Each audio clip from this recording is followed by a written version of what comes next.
नमस्कार और very good morning. आप देख रहे हैं स्पेशल रिपोर्ट, आपके साथ में हर्षा शर्मा। 8 महीने पहले तक गौतम अडानी दुनिया के तीसरे सबसे अमीर व्यक्ति थे, पर तभी एक शॉर्ट सेलिंग कंपनी हिंडनबर्ग की रिसर्च सामने आई और अडानी का पूरा कारोबार महज 3 दिन के अंदर दुनिया में इसे लेकर हल्ला मचा और भारत के भीतर भी।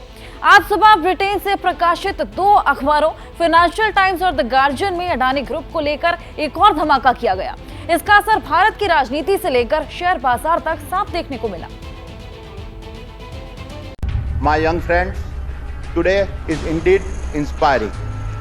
We are in the business of energy and I must admit I have never felt। Gautam Adani के नक्षत्र 2 तरह से काम कर रहे हैं।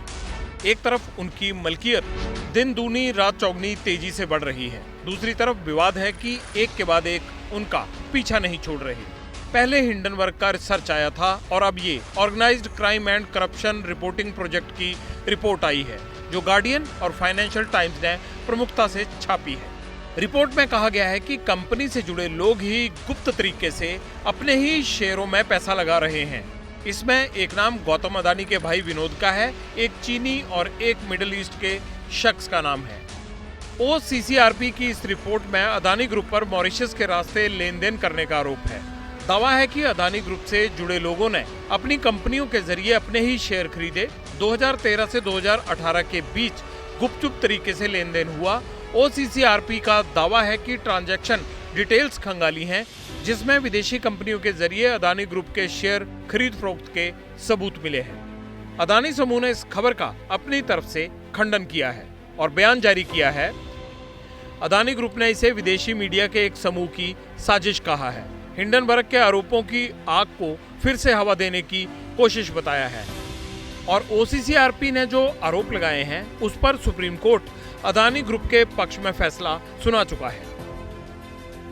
8 महीने में अडानी ग्रुप के खिलाफ ये विदेशी एजेंसियों की दूसरी रिपोर्ट है। पहली रिपोर्ट हिंडनबर्ग रिसर्च नाम की कंपनी ने जारी की थी, जिसके एक झटके ने अडानी समूह को हिला दिया था। लेकिन जब भारत का ये बिजनेस ग्रुप संभलने लगा था, तो अब organised crime and corruption reporting project ने एक नई रिपोर्ट पेश की है, जिसका फौरी असर अडानी ग्रुप पर दिखने लगा है।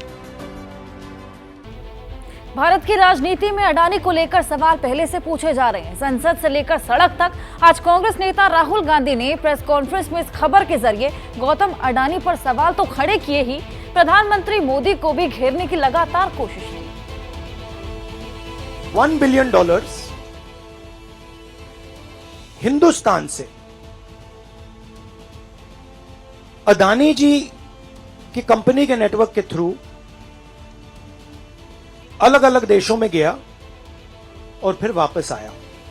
हिंदुस्तान के जो एसेट्स हैं, जो पूंजी हैं, जो अडानी जी खरीद रहे हैं, वो इस पैसे से शेयर प्राइस को इन्फ्लेट करके खरीद। पैसा यूज किया जा रहा है, ये किसका है? ये अडानी जी का है या ये किसी और का है? और अगर किसी और का है तो वो किसका है? जो एजेंसीज हैं, CBI है, ED है, ये अडानी जी पर रिसर्च क्यों नहीं कर रही हैं? ये अडानी जी को इंटेरोगेट क्यों नहीं कर रही हैं? प्रधानमंत्री को एकदम एक्शन लेना चाहिए और कहना चाहिए कि हां, हम JPC लागू करेंगे, JPC इसको इन्वेस्टिगेट करेगी और फुल स्केल इन्वेस्टिगेशन होगा अडानी जी। और चलिए इस मामले को समझने के लिए थोड़ा पीछे जाना होगा, क्योंकि अडानी ग्रुप में विवाद की शुरुआत इसी साल जनवरी के महीने में हुई थी। हिंडनबर्ग रिसर्च नाम की विदेशी एजेंसी है, उसने अपनी रिपोर्ट में अडानी ग्रुप पर कई गंभीर आरोप लगाए थे। तो देखिए, दुबई के बड़े कारोबारी AI जवादा trade and services consultancy company के डायरेक्टर, तो हम आपको बता रहे हैं किस तरीके से चीनी कंपनी बीजिंग मिसाइल की डायरेक्टर, आरोप लगा था कि बीजिंग मिसाइल अडानी की पावर कंपनी में पार्टनर भी रहे हैं। तो लगातार यहां पर गंभीर आरोप लगाए गए। अडानी के छोटे भाई विनोद अडानी के साथ बिजनेस में भी जुड़े हैं। तो ये तमाम आरोप यहां पर लगते हुए नजर आए। नासिर अली शाबान अहली कौन है, ये हम आपको बता रहे हैं, साथ ही बता रहे हैं कि कौन कौन से आरोप उन पर लगे। हिंडनबर्ग रिपोर्ट में नाम आया था सामने, ये तमाम आरोप उन पर लगते हुए नजर आए थे। चांग चुन लिंग, ये हम आपको बता रहे कौन थे, और साथ ही देखिए गोदामी इंटरनेशनल कंपनी के डायरेक्टर थे जिन पर आरोप लगाए गए कि अडानी एंटरप्राइजेस से उन्होंने धोखाधड़ी की थी। चांग का बेटा पीएमसी प्रोजेक्ट कंपनी का मालिक था जिन पर आरोप थे कि कंपनी अडानी ग्रुप के साथ काम किया करती थी। और ऐसे में अडानी एक्सपोर्ट की स्थापना 1988 में हुई थी। ये बैलेंस शीट हम आपको बता रहे हैं। अडानी ग्रुप की ऐसे में सालाना टर्नओवर जो था वो 2.2 करोड़ का था। बेहद बड़ा मुनाफा यहाँ पर हुआ करता था। 1998 में 2,853 करोड़ का यहाँ पर टर्नओवर देखने को मिला था। और वही 2008 की बात करें तो 76,000 करोड़ से भी ऊपर का मुनाफा यहाँ पर हुआ करता था। गौतम अडानी की कंपनी का टर्नओवर हम आपको बता रहे हैं। साथ ही ग्रुप का नेटवर्क जो था, अमीरों की रैंकिंग में स्थान जो था वो 609 पे था। 23,151 करोड़ का टर्नओवर यहाँ पर हुआ करता था। साथ ही हम आपको बताएं 2018 में ये जो रैंकिंग थी ये 154 पे पहुंच गई थी और 2022 में ये रैंकिंग सीधा 3 नंबर पर पहुंच गई। वहीं अगर बात करें 2023 अगस्त तक की तो 24वें नंबर पर ये रैंकिंग थी। और ऐसे में 3,90,000 करोड़ का टर्नओवर देखने को मिला था 2023 अगस्त तक का। बेहद बड़ा टर्नओवर ये था। कितनी कंपनियों के शेयर गिरे ये भी हम आपको बताते हैं। 10 में से 9 के शेयर यहां पर गिर गए। अडानी ग्रुप को खासा नुकसान पहुंचा था। 35,000 करोड़ रुपए का नुकसान, बेहद बड़ा नुकसान। ऐसे में देखिए हम आपको लगातार बता रहे हैं अडानी ग्रीन एनर्जी, कितना जोर का झटका यहां पर अडानी ग्रुप को लगता हुआ नजर आया। देखिए सेंसेक्स के तौर पर हम आपको बता रहे हैं जो अलग अलग शेयर्स हुआ करते थे कितने फीसद वो गिरे थे ये हम आपको दिखा रहे हैं। Adani green energy, Adani enterprises, Ambuja cements, Adani transmission, Adani energy solutions, Adani ports, Adani Wilmer, Adani total gas, Adani power. लगातार सेंसेक्स में सारे शेयर्स डाउनफॉल में देखे जा रहे थे। आप देखिए फीसद में हम आपको दिखा रहे हैं। और साथ ही देखिए रिपोर्ट से बिगड़ा अडानी का बही खाता, ये पूरा बही खाता हम आपको दिखा रहे हैं। तमाम सालों में ये बही खाता आप देखिए किस तरीके से डाउनफॉल में जाता हुआ दिख रहा है। देखिए कितने बिलियन का यहाँ पर नुकसान, $90 बिलियन का यहाँ पर पहले टर्नओवर था, उसके बाद 124 बिलियन पे ये अब गया था। उसके बाद लगातार यहाँ पर अगस्त 2023 तक लगातार डाउनफॉल देखने को मिला है। जब हिंडनबर्ग रिपोर्ट आई थी तो तब मार्केट गिरा था, एकदम से गिरा था क्योंकि उसके काफी एलिगेशंस थे। जब ये रिपोर्ट आई है तो एक बार गिरना संभव है। अब धीरे धीरे इसका इफेक्ट खत्म होगा जब अडानी ग्रुप द्वारा आज उसका एलिगेशंस का जवाब दिया गया है और कोई भी चीज़ जांच है उसके वापस रिपोर्ट्स आएगी। अगर वो रिपोर्ट्स जांच के जो आरोप लगे हैं उसके अगेंस्ट आती है तो मार्केट धीरे धीरे इंप्रूव करेगा। अगर वो जांच में सही पाई जाती है, जो एलिगेशंस लगे हैं अगर वो सही पाए जाते हैं तो मार्केट में इंप्रूव होना मुश्किल है। यही वजह है और कोई वजह नहीं अडानी ग्रुप के शेयर्स गिरने की। अडानी ग्रुप के रिजल्ट्स इंप्रूव हो रहे हैं, पहले से इंप्रूव हो रहे हैं। अडानी ग्रुप की वर्किंग अच्छी चल रही है लेकिन ड्यू टू एलिगेशंस मार्केट नीचे आया है। अब प्रधानमंत्री नरेंद्र मोदी और उन्हें चाहने वालों के लिए एक अच्छी खबर। एक सर्वे के मुताबिक हर 10 में से 8 भारतीयों यानी 79% की राय पीएम को लेकर पॉजिटिव है और 55% की राय में वेरी पॉजिटिव। G20 शिखर सम्मेलन से ठीक पहले आए सर्वे को अमेरिका के प्यू रिसर्च सेंटर ने किया है। प्यू रिसर्च का ये सर्वे सिर्फ भारत में ही नहीं किया गया है, दुनिया भर के देशों में भारत को लेकर लोग क्या महसूस करते हैं ये जानने की कोशिश की गई। भारत में भी लोगों से सवाल किए गए। सर्वे के मुताबिक 79% भारतीयों की राय यानी 10 में से करीब 8 भारतीय नरेंद्र मोदी को लेकर पॉजिटिव हैं। 55% की नजर में वेरी वेरी पॉजिटिव। 10 में से 7 भारतीय मानते हैं कि मोदी राज में भारत का प्रभाव दुनिया पर बड़ा है। हम मोदी जी को बहुत सशक्त नेता समझते हैं। उन्होंने हमारे देश की तरक्की में बड़ा योगदान रहा, हमारी आर्थिक स्थिति को बहुत ही मजबूत किया। जहां यहाँ पड़ोसी राज्य बहुत रिसेशन से जूझ रहे हैं वहीं हमारा देश में ऐसी कोई प्रॉब्लम अभी तक तो नजर नहीं आई। काफ़ी परिवर्तन आया है, लोगों को सोचने का नज़रिया बदल गया है और काफ़ी गरीबों से लेके हर वर्ग के लिए मोदी जी का काम सराहनीय है। मैं मोदी जी के जो सर्वे आया है इस सर्वे से एकदम बिल्कुल सहमत हूँ। जितने भी देश हैं हर जगह भारत की एक साख बढ़ी है और लोगों के दिलों में विदेशों में कोई एक भारतीय जब मिलता है तो अब उनको ये कहते हैं कि आप मोदी जी के यहाँ से हैं। तो इससे ये पता चलता है कि मोदी जी की वजह से हमारे देश का नाम पूरी दुनिया में कितना ज़्यादा रोशन हुआ है। 79% लोगों ने अगर भरोसा जताया है तो बिल्कुल सही जताया है, और वो एक इंटरनेशनल लीडर हैं, केवल अब एक भारत के लीडर नहीं है। अब हम आपको प्यू रिसर्च के सर्वे का सैंपल साइज और कुछ जरूरी बातें बताते हैं। अमेरिकन थिंक टैंक ने ये रिसर्च 20 फरवरी से 22 मई के बीच किया है।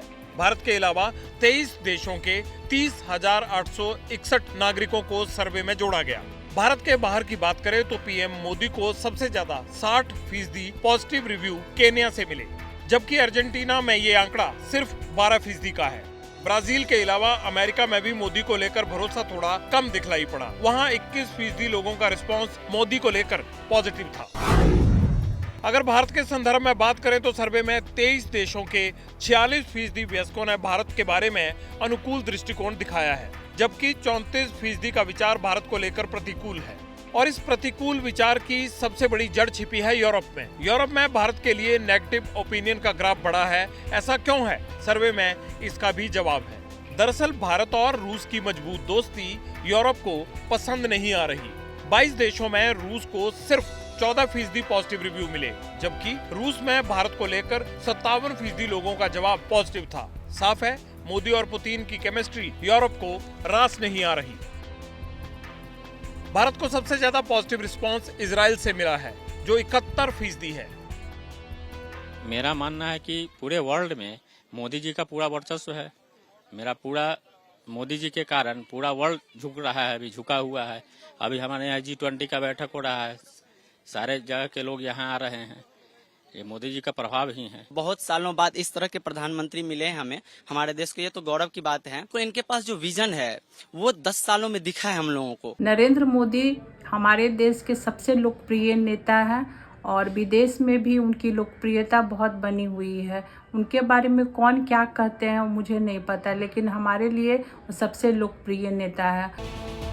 और चलिए आगे बढ़ेंगे। चंद्रयान 3 लगातार चंद्रमा के दक्षिणी ध्रुव से तरह तरह की जानकारी दे रहा है। अब एक नई और चौंकाने वाली जानकारी सामने आई। इसरो का वैज्ञानिकों का दावा है कि चांद की सतह पर भूकंप का झटका आया है। चांद पर भेजे गए प्रज्ञान रोवर में लगे माइक्रो इलेक्ट्रोमैकेनिकल सिस्टम ने चांद पर जो कई तरह की हलचल हो रही है उसका पता लगाया है। इस घटना के बारे में इसरो के वैज्ञानिक पता लगाने की लगातार कोशिशें कर रहे हैं।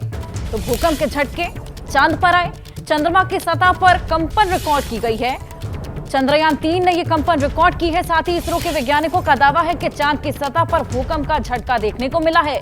चांद पर भेजे गए प्रज्ञान रोवर में लगे माइक्रो इलेक्ट्रोमैकेनिकल सिस्टम ने चांद पर जो तरह तरह की हलचल हो रही थी उसका पता लगाया। साथ ही इस घटना के बारे में लगातार इन झटकों को महसूस करने के बाद से वैज्ञानिक पता लगाने की लगातार कोशिश कर रहे हैं।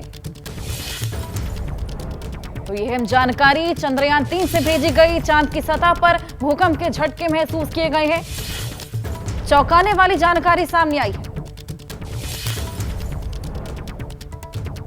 ये बड़ा दावा इसरो के वैज्ञानिकों का है, जहां पर चांद पर भूकंप आने का दावा किया गया है। लगातार इसको लेकर अध्ययन भी किया जा रहा है। और ऐसे में एक तरफ जहां चांद पर भूकंप की खबर, तो वहीं दूसरी ओर भारत के आदित्य L1 मिशन से पूरी दुनिया में हलचल मची हुई है। कुछ ही घंटों के बाद इसरो सूरज के रहस्य जानने का मिशन लॉन्च कर रहा है।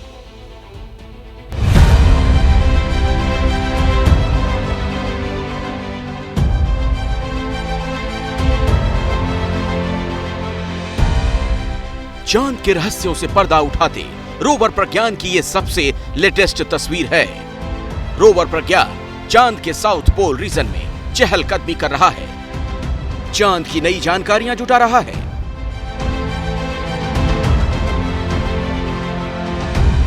वहीं जमीन पर इसरो चंद्रयान 3 की कामयाबी के बाद सूर्ययान की लॉन्चिंग की तैयारी कर रहा है।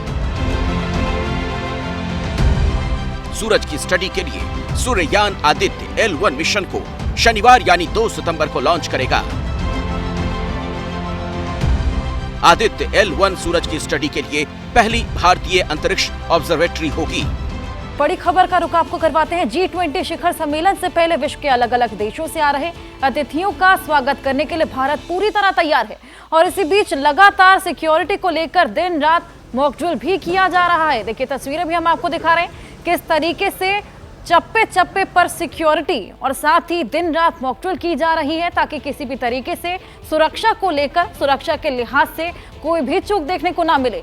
तमाम अतिथि इस बार आने वाले हैं G20 सम्मेलन में शामिल होने के लिए। ऐसे में भारत पूरी तरह तैयार, जगह जगह मॉकड्रिल की जा रही है, जगह जगह देखा जा रहा है, इंश्योर किया जा रहा है कि हर चीज सिक्योर हो और सेफ हो, और इसी को लेकर दिन रात यहां पर मॉकड्रिल भी की जा रही है। G20 समिट को लेकर तैयारियां तेज दिखाई दे रही हैं। तस्वीरें आप देख रहे हैं इस वक्त ली मेरिडियन होटल से, और मॉक ड्रिल आपको इस वक्त होती हुई दिखाई देगी। ली मेरिडियन में दरअसल जो तमाम VIP गेस्ट रुकने वाले हैं उनका टाइमिंग यहां से एयरपोर्ट तक वापस आने में, एयरपोर्ट से यहां पर पहुंचने में कितना लगेगा, उन सभी टाइमिंग्स की इस वक्त मॉक ड्रिल चल रही है। और तस्वीरें आप देख रहे हैं ली मेरिडियन के एग्जिट गेट से। आपको बता दें दोपहर में ली मेरिडियन से ही हमने तस्वीरें दिखाई थी आपको, जहां पर चॉपर की लैंडिंग ली मेरिडियन की छत पर देखने को मिली थी। इसी के साथ में तमाम जो पुख्ता सिक्योरिटी है यानी सुरक्षा व्यवस्था, उसकी तैयारी की जा रही है। और ये आप देखेंगे G20 लिखा हुआ आपको इन VIP गाड़ियों पे नजर आएगा। ये जानकारी के मुताबिक स्पेन का जो पूरा एक काफिला है वो आपको जाते हुए दिखाई दे रहा है। और ये ली मेरिडियन की तस्वीरें हैं। तमाम जो VIP गेस्ट हैं यहाँ पर रहेंगे। इसी के साथ में ITC Maurya, Taj Palace, Shangri La, the Imperial जैसे होटल्स जो कि VIP जोन में या कहीं सेंट्रल दिल्ली में लुटियन जोन के आसपास है वहां भी रहेंगे। साथ ही आपने एम्बुलेंस की भी इस वक्त तस्वीर अपने TV कैमरास पर देखी। ऐसी 50 एम्बुलेंस इस एरिया में लगातार रहेंगी। अगर कोई आपातकालीन स्थिति होती है तो उसको मैनेज करने के लिए इसमें ICU सर्विसेज भी रहेंगे। साथ ही साथ जो स्पेशलाइज्ड ट्रेनिंग डॉक्टर्स हैं वो भी इसमें मौजूद रहेंगे, हेल्थ ऑफिसर्स इसमें मौजूद रहेंगे। और काफिला आप देख रहे हैं लगातार ये गाड़ियों का ली मेरिडियन से निकल रहा है। और एयरपोर्ट से ली मेरिडियन पहुंचने में कितना वक्त लग रहा है इस बात को भी नोट किया जा रहा है। सुरक्षा व्यवस्था कितनी पुख्ता है ये आप देखेंगे। ट्रैफिक पुलिस के साथ साथ जो दिल्ली पुलिस के जवान हैं वो आपको जगह जगह पर इस वक्त तैनात दिखाई देंगे। और ये सुरक्षा व्यवस्था लगातार प्रशासन की सख्त होती जाएगी जैसे जैसे G20 समिट की जो डेट है यानी कि 9 और 10 तारीख जैसे पास आएगी। आपको आला अधिकारी भी इस वक्त तस्वीरों में नजर आएंगे जो रात हो जाने के बावजूद लगातार नजर बनाए हुए हैं सुरक्षा व्यवस्था पर। कैमरा पर्सन सुनील के साथ जातिका सिंह, ABP न्यूज, दिल्ली। और इसी बीच एक बड़ी खबर फिलीपींस से, जहां पर कपड़ा फैक्ट्री में आग लग गई है। हादसे में 16 लोगों की मौत हो गई है। 2 मंजिला इमारत जलकर यहां पर खाक हो गई है। टी-शर्ट की प्रिंटिंग का काम इस फैक्ट्री में होता था। 2 मंजिला इमारत थी जो कि जलकर पूरी खाक हो गई। 16 लोगों की मौत, बेहद बड़ा आंकड़ा है ये। कपड़ा फैक्ट्री थी जिसमें आग लगी। देखिए तस्वीर हम आपको दिखा रहे हैं किस तरीके से अफरा तफरी का वहां पर माहौल मच गया। कपड़ा फैक्ट्री थी जिसमें आग लगी। आपको बताएं ये कपड़ा फैक्ट्री 2 मंजिल इमारत में बनी हुई थी जो कि जलकर पूरी तरीके से खाक हो गई है। टी-शर्ट प्रिंटिंग का काम इस फैक्ट्री में हुआ करता था और 16 लोगों को इस हादसे में अपनी जान गंवानी पड़ी।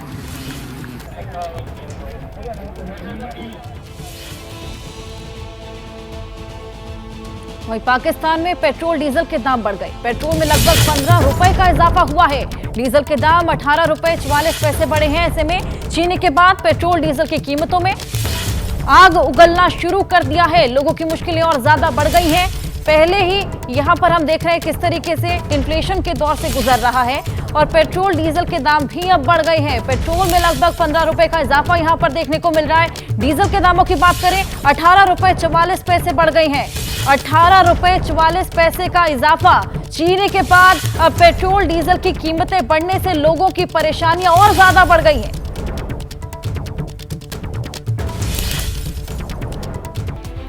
और G20 का शिखर सम्मेलन भारत के प्रधानमंत्री नरेंद्र मोदी की अध्यक्षता में दिल्ली में 9 और 10 सितंबर को होगा। दुनिया के 3 सबसे ताकतवर देशों में से लग रहा है सिर्फ एक ही देश के राष्ट्रपति इस कार्यक्रम में शिरकत करेंगे। रूस के राष्ट्रपति व्लादिमीर पुतिन ने साफ ना कर दी है और चीन के राष्ट्रपति शी जिनपिंग ने अभी ना ही कही।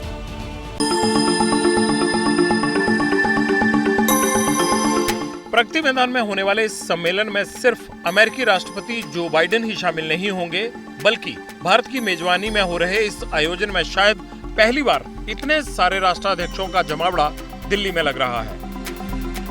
बाइडेन के अलावा ब्रिटेन के प्रधानमंत्री ऋषि सुनक, सऊदी अरब से मोहम्मद बिन सलमान, जापान के प्रधानमंत्री फूमियो किशिदा, फ्रांस के राष्ट्रपति इमैनुअल मैक्रों, जर्मनी की चांसलर ओलाफ स्कोल्ज, ब्राजील के राष्ट्रपति लूला डी सिल्वा, कनाडा के प्रधानमंत्री जस्टिन ट्रूडो और तुर्की के राष्ट्रपति रिसेप तैयब एर्दोगान जाने माने चेहरे होंगे। इनके अलावा ऑस्ट्रेलिया, दक्षिण अफ्रीका, इटली, इंडोनेशिया, दक्षिण कोरिया के राष्ट्राध्यक्ष भी इस कार्यक्रम में आ रहे हैं। G20 के सदस्य देशों के अलावा भी भारत ने कई गैर सदस्यों को भी इस सम्मेलन के लिए न्योता भेजा है। इसमें Bangladesh, Egypt, Mauritius, Netherland, Nigeria, Singapore, Spain, Oman के राष्ट्रीय अध्यक्ष शामिल हैं। व्लादिमीर पुतिन का तो समझ में आता है, एक तो रूस ने यूक्रेन के साथ जंग छेड़ी हुई है और यूक्रेन को नाटो देशों का सक्रिय समर्थन मिला हुआ है। इसमें सबसे आगे अमेरिका है। व्लादिमीर पुतिन के खिलाफ मार्च 2023 से वैसे भी गिरफ्तारी वारंट निकला हुआ है। ये वारंट आईसीसी यानी इंटरनेशनल क्रिमिनल कोर्ट ने यूक्रेन के रूसी कब्जे वाले इलाकों से बच्चों को अनधिकृत तरीके से पकड़ने और उन्हें रूस ले जाने के कारण जारी किया है। रूस इस अदालत को पहले मान्यता देता था पर अब नहीं देता है। पुतिन पिछले दिनों ब्रिक्स देशों के सम्मेलन में शारीरिक तौर पर शामिल नहीं हुए थे, बल्कि वीडियो कॉन्फ्रेंसिंग के जरिए जुड़े थे। वारंट जारी होने के बाद पुतिन सिर्फ एक ही देश का दौरा करने के लिए राजी हुए हैं और वो है चीन, जहां वह अक्टूबर में जाने वाले हैं। जैसे जैसे दुनिया में यूक्रेन पर युद्ध थोपने के कारण रूस अलग थलग हो रहा है, उसकी चीन के साथ दोस्ती गाढ़ी हुई है। जहां चीनी राष्ट्रपति शी जिनपिंग पिछले मार्च में रूस गए थे और पुतिन को एक मजबूत नेता करार दिया था, G20 का इतना तामझाम खड़ा करने के बाद अगर रूस के बाद चीन के राष्ट्रीय अध्यक्ष भी नहीं आते हैं तो सम्मेलन का रंग थोड़ा फीका पड़ सकता है। चीनी राष्ट्रपति के साथ पिछले हफ्ते ही भारतीय प्रधानमंत्री नरेंद्र मोदी जोहान्सबर्ग में हुए ब्रिक्स सम्मेलन में शामिल हुए थे, जहां दोनों का एक दूसरे को लेकर रवैया सर्द दिखलाई दिया। एक बहुत ही औपचारिक बातचीत दोनों देशों के बीच हुई, जिसमें भारत और चीन ने उसे अलग अलग तरीके से इंटरप्रेट किया। इसी बीच चीन द्वारा जारी किए गए राजनीतिक नक्शों से दोनों देशों के बीच फजीता और खड़ा हो गया है, जिसमें चीन ने भारत के कई हिस्सों को अपनी सीमा में शामिल कर लिया है। अगर अब तक कंफर्म नहीं है तो इस बात के आसार कम ही हैं कि जिनपिंग G20 सम्मेलन में शिरकत करेंगे। सम्मेलन को अब 10 दिन ही बाकी बचे हैं। इस सम्मेलन का मोटो वासुदैव कुटुंबकम है। जिनपिंग और पुतिन की अनुपस्थिति से कुटुंब से लगभग आधी वसुधा या पृथ्वी की कमी खलेगी, भले ही वे अपने नुमाइंदे भेजकर रस्मी खानापूरी कर लें। कल देश भर में रक्षाबंधन का पर्व मनाया गया। रक्षाबंधन पर राजस्थान, यूपी और हरियाणा ने महिलाओं और लड़कियों को मुफ्त यात्रा की सौगात दी थी, लेकिन ये मुफ्त यात्रा लोगों के परेशानी का सबब बन गई। हालात ऐसे हो गए कि बसों में महिलाओं, लड़कियों को कई घंटे खड़े होकर सफर पूरा करना पड़ा। राजस्थान का जोधपुर खुशनसीबी क्या होती है, वो सीट हासिल कर चुके इन पैसेंजर्स से पूछिए। महिलाएं लंबा सफर खड़े होकर तय करने को मजबूर हैं। उत्तर प्रदेश का संभल, भीड़ इतनी है कि यात्री बस में चढ़ रहे हैं या उतर रहे हैं यही पता नहीं चल पा रहा। सीट तो छोड़िए, बस में घुसने के लिए मारामारी है।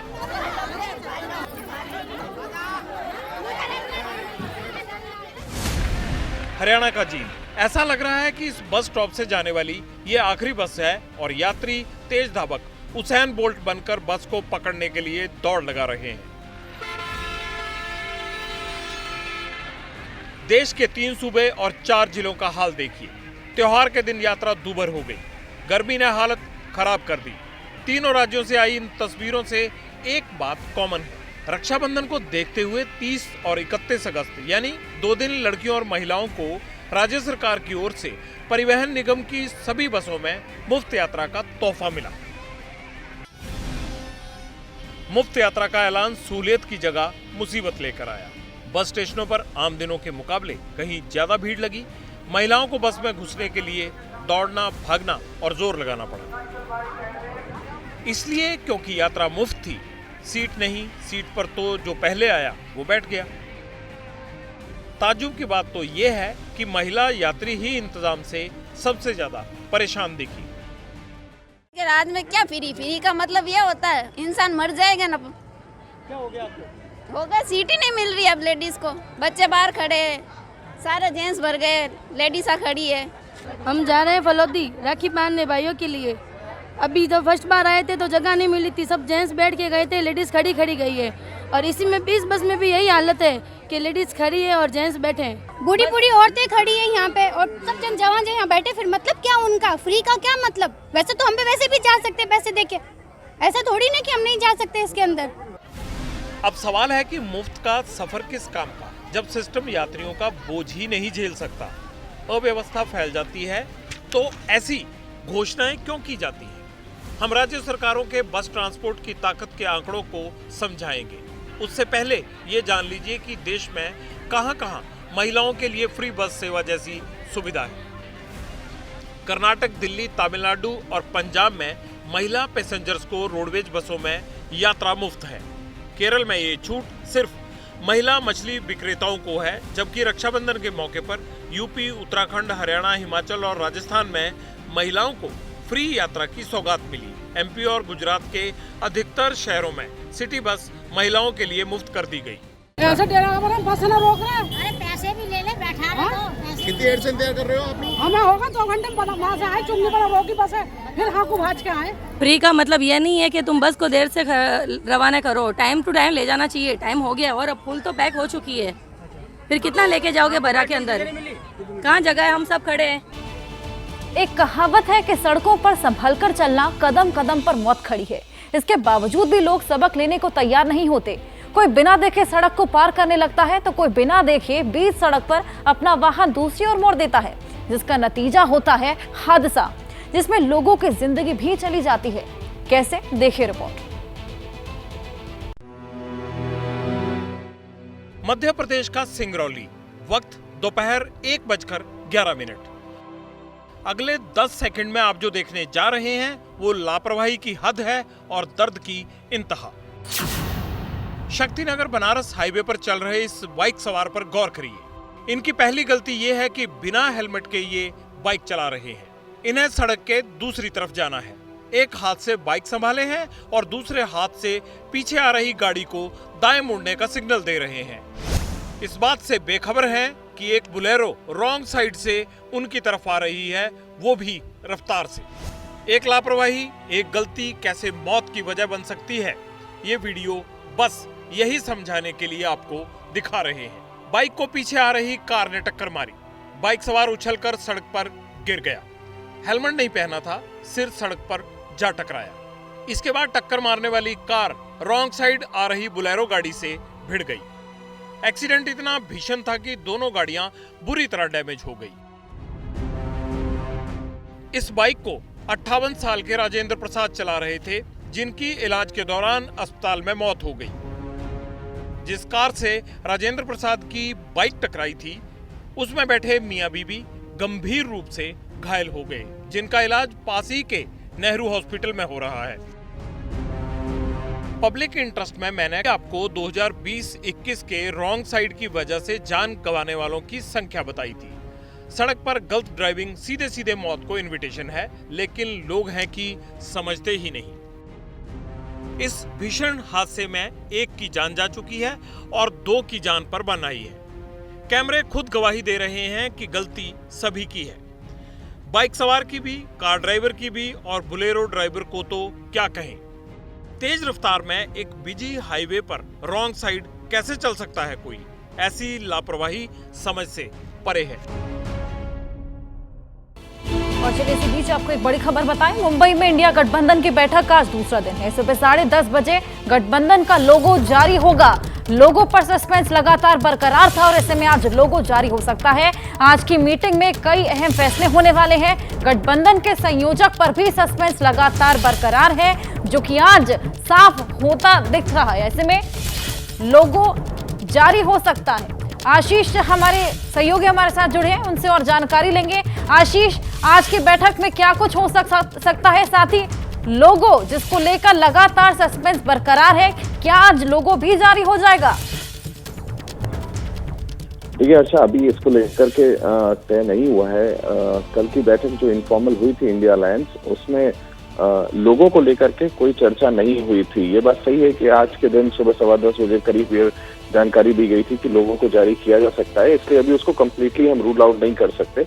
लेकिन आज औपचारिक तौर पर फॉर्मल बैठक है इंडिया अलायंस के पार्टनर्स की, जो आज तीसरी बैठक मुंबई में होनी है। और सबसे बड़ी बात कि जो कोऑर्डिनेशन कमेटी बननी है सभी सदस्यों की इंडिया अलायंस के सारे कार्यक्रमों को आगे बढ़ाने के लिए, उस कोऑर्डिनेशन कमेटी का संभव है कि ऐलान कर दिया जाए। 3 सब कमेटीज बननी है सारे कार्यक्रमों को आगे बढ़ाने के लिए, उन कमेटीज को बनाया जाए। लेकिन संयोजक को लेकर के जो सस्पेंस था, चेयरपर्सन को लेकर के जो सस्पेंस था, लोगों को लेकर के जो सस्पेंस है, ये 3 मुख्य मुद्दे कल इनफॉर्मल बैठक में एजेंडा के तौर पे नहीं रखे गए, इसलिए इन पर लेकर के अभी भी सस्पेंस बरकरार है। बिल्कुल आशीष, तमाम सस्पेंस अभी बरकरार है। ऐसे में देखना होगा कि आज की मीटिंग में क्या कुछ फैसले सामने आते हैं। ऐसे में दिल्ली के भजनपुरा केस में 2 और गिरफ्तारी हुई है। अब तक कुल 4 आरोपी गिरफ्तार हुए। मामले में एक आरोपी अभी फरार है, जिसकी तलाश लगातार जारी है। 4 आरोपी गिरफ्तार कर लिए गए हैं, 2 और की गिरफ्तारी अभी हुई है। ऐसे में एक अभी फरार है, जिसको लेकर तलाश लगातार जारी है। तो दिल्ली भजनपुरा का केस था, जिसमें 2 और की गिरफ्तारी यहां पर देखने को मिली।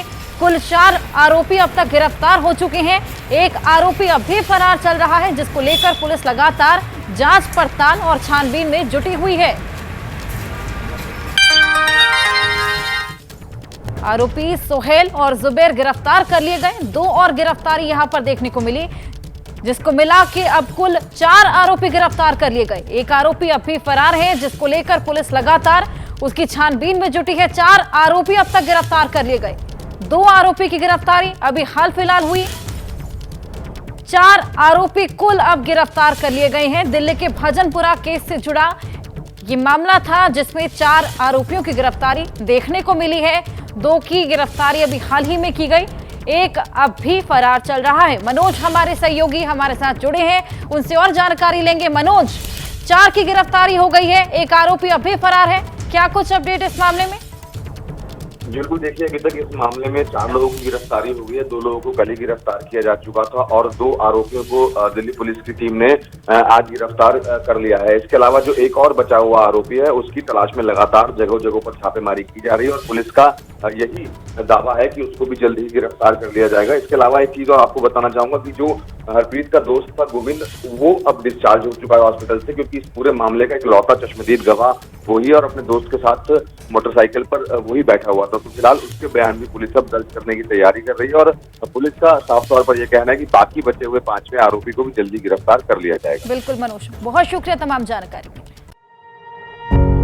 पत्रकारिता कोई इमोशन नहीं है, ना अपना कोई ज्ञान देना है और ना कोई विचार थोपना है। पत्रकारिता क्या है? पत्रकारिता का मतलब है सही जानकारी इकट्ठा करना और तथ्य बताना। पत्रकारिता आज जितने महत्वपूर्ण दौर में है, शायद पहले नहीं थी। इस दौर से निकलने के लिए सिर्फ सच दिखाने की जरूरत है, वो सच जो आपके हित को आगे रखे। इसलिए अब रात 9 बजे प्राइम टाइम नहीं होगा, ये आपका टाइम है। जगविंदर पटियाल के साथ देखिए पब्लिक इंटरेस्ट, सोमवार से शुक्रवार रात 9 बजे सिर्फ एबीपी न्यूज पर। एबीपी न्यूज आपको रखे आगे।